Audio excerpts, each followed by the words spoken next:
வணக்கம் மேம். அது கடந்த 27ஆம் தேதி விஜய் மக்களை சந்திப்பு கூட்டம் நடைபெற்றது. அந்த கூட்டத்தில் சுமார் 41 பேர் உயிரிழந்துள்ளனர். இதைத் தொடர்ந்து உயர்நீதிமன்றம் சிறப்பு புலனாய்வு குழு அமைத்ததை அடுத்து இன்று காலை விசாரணைக்காக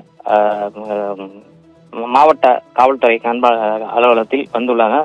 இதை தொடர்ந்து பார்த்தீங்கன்னா சுமார் இந்த குழுல ஒரு 8 பேர் பக்கம் நியமிச்சிருக்காங்க. சிறப்பா அர்ச்சா கார்கே கூட எஸ்பி விமலா மற்றும் ஷர்மிளா அவங்க இந்த குழுவில் இடம்பெற்றிருக்காங்க. இது இல்லாம கூடுதலாக 8 பேர் ஏடிஎஸ்பி எஸ்பிக்கள் குழுவாக இந்த விசாரணை செஞ்சு இந்த சம்பவ இடத்துல பாத்தீங்கன்னா முதல் கட்டமாக வேலுசாமிபுரத்திலும் அடுத்த கட்டமாக பாதிக்கப்பட்ட நபர்கள் மற்றும் மருத்துவமனைகள் உள்ளிட்ட பல்வேறு இடங்களில் இன்று ஆய்வு செய்து அதற்கான அறிக்கை தாக்கல் செய்ய உள்ளார்கள்.